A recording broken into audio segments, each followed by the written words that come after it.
Let's start at the project page. From there, we will create a new project.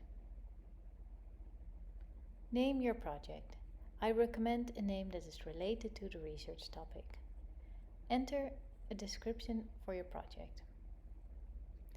You can either make your project public or keep it private. You can also add a user agreement if you want, before others are allowed to access the data.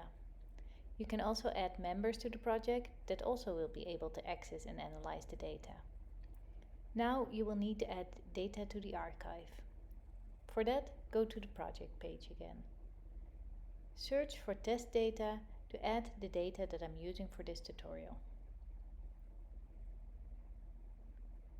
Go to the archive and select the diffusion and anatomy scans of the first subject.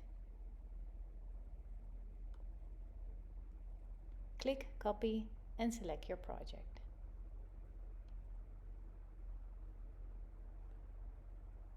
Now the data is in your project.